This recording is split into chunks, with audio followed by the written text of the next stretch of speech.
할렐루야, 상쾌한 아침입니다. 오늘은 제22대 국회의원 선거가 있는 날입니다. 선거가 진행되어 오는 과정 가운데 여러 가지 갈등이 있었고 또 우리 사회의 정치적 혼란이 극에 달해 있는 상황인 것 같습니다. 하나님의 다스리심 가운데 좋은 일꾼들이 선출될 수 있도록, 그리고 선거로 세워진 그 일꾼들을 통해 우리 사회 여러 문제들이 잘 풀려지도록 기도했으면 좋겠습니다. 오늘 말씀은 신명기 25장 1절에서 19절까지의 말씀입니다. 사람들 사이에 시비가 생겨 재판을 청하면 재판장은 그들을 재판하여 의인은 의롭다 하고 악인은 정죄할 것이며, 악인에게 태형이 합당하면 재판장은 그를 엎드리게 하고 그 앞에서 그의 죄에 따라 수를 맞추어 때리게 하라. 40가지는 때리려니와 그것을 넘기지는 못할지니 만일 그것을 넘겨 매를 지나치게 때리면 내가 내 형제를 경히 여기는 것이 될까 하노라. 곡식 떠는 소에게 망을 씌우지 말지니라.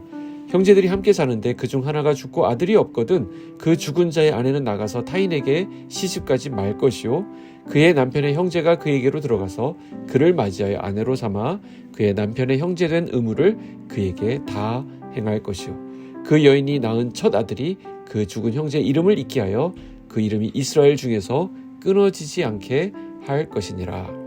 13절입니다. 너는 내 주머니에 두 종류의 저울추 곧 큰 것과 작은 것을 넣지 말 것이며 내 집에 두 종류의 돼 곧 큰 것과 작은 것을 두지 말 것이요, 오직 온전하고 공정한 저울추를 두며 온전하고 공정한 되를 둘 것이라. 그리하면 내 하나님 여호와께서 내게 주시는 땅에서 내 날이 길리라. 이런 일들을 행하는 모든 자, 악을 행하는 모든 자는 내 하나님 여호와께 가증하니라. 너희는 애굽에서 나오는 길에 아말렉이 내게 행한 일을 기억하라. 곧 그들이 너를 길에서 만나 내가 피곤할 때에 내 뒤에 떨어진 약한 자들을 쳤고 하나님을 두려워하지 아니하였느니라. 그러므로 내 하나님 여호와께서 내게 기업으로 주어 차지하게 하시는 땅에서 내 하나님 여호와께서 사방에 있는 모든 적군으로부터 내게 안식을 주실 때에 너는 천하에서 아말렉에 대한 기억을 지워버리라. 너는 잊지 말지니라. 오늘 본문에는 이스라엘이 이루어야 할 공동체적인 삶과 관련된 규례들이 언급되어 있습니다. 상식을 깨는 일들이 빈번하게 일어나는 사회를 가리켜 참 상식이 통하지 않는 사회구나 라고 표현합니다. 상식이라고 하는 것은 일반적인 보통 사람이 가지고 있거나 가지고 있어야 할 지식이나 판단력 혹은 분별력을 의미합니다. 그런데 이 부분이 깨어지게 되면 이해 당사자 간에 언제나 시비가 생기게 됩니다. 같은 사건, 동일한 현상에 대해 이해관계에 따라 서로 판이하게 인식하는 경우도 이 분란의 소지나 시비거리가 되는 것을 보게 됩니다. 이러한 인식의 차이와 시비 때문에 재판이라고 하는 제도가 생겨나게 된 것입니다. 잘못을 가리고 이해관계를 분별하고 옳고 그름을 결정해주는 제도가 재판 제도입니다. 사람들 사이에 시비가 생겨서 재판을 청하면 재판장은 의인은 의롭다 하고 악인은 악하다라고 정죄해야 합니다. 악인에게 태형이 합당하다라고 생각되면 그 죄에 따라 수를 맞추어 때리게 합니다. 그런데 이 태형은 40대까지만 때리게 하셨습니다. 40은 완전수죠.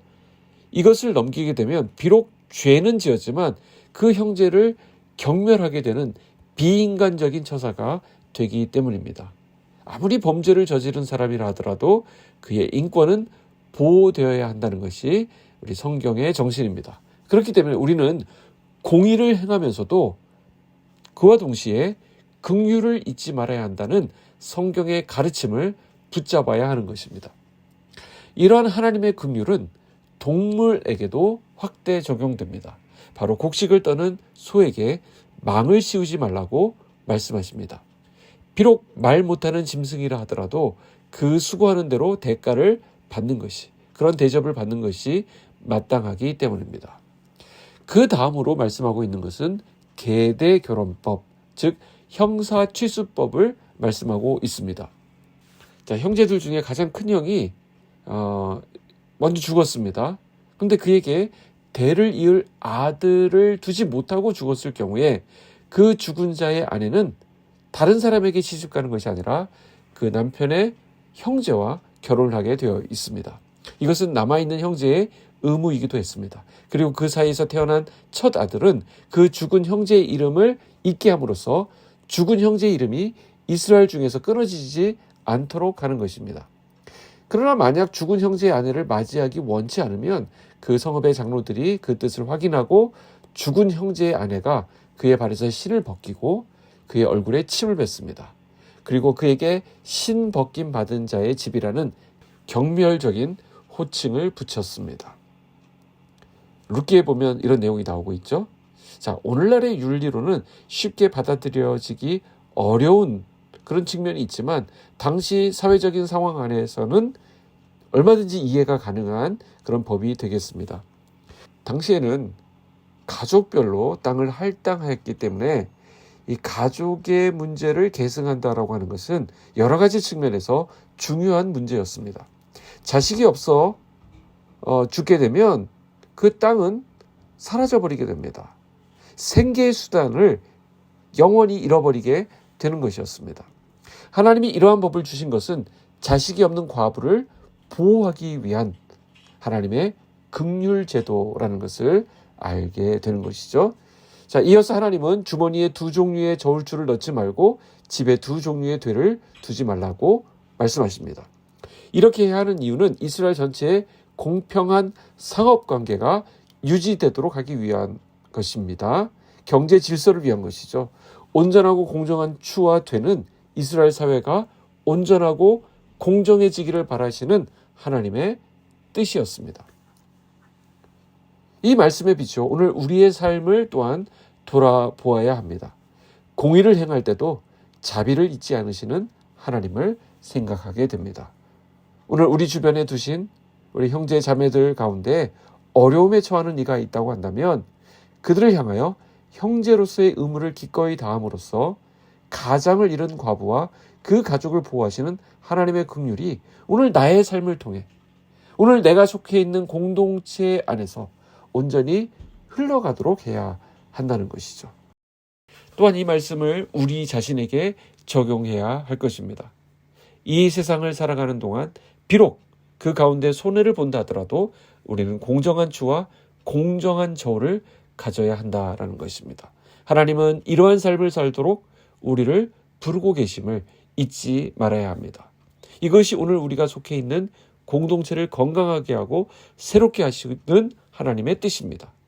오늘 저와 여러분의 삶 가운데서도 하나님의 이 공의가 깊이 드러나는, 그래서 우리를 통해서 하나님의 정의로우심과 하나님의 그 긍휼하심이 함께 경험되는 그런 날 되도록 우리 자신을 온전히 세우는 이 날이 되기를 주님의 이름으로 축복합니다. 기도하겠습니다. 하나님 아버지 감사합니다. 오늘 말씀을 통해서 재판은 하나님께 속한 것임을 깨닫게 하셨습니다. 우리의 판단, 우리의 결정권을 주님 앞에 내려놓게 하셔서 주님의 결정과 주님의 판단을 받아들이는 오늘 하루가 되게 하여 주시옵소서. 이 땅의 모든 불합리함과 불공정함이 개선되게 하여 주시고 하나님을 나의 유일한 재판장으로 인정하며 살아갈 때 우리의 인생을 돌아와 보시는 하나님의 손길 또한 경험하게 하여 주시옵소서. 예수님의 이름으로 기도하옵나이다. 아멘.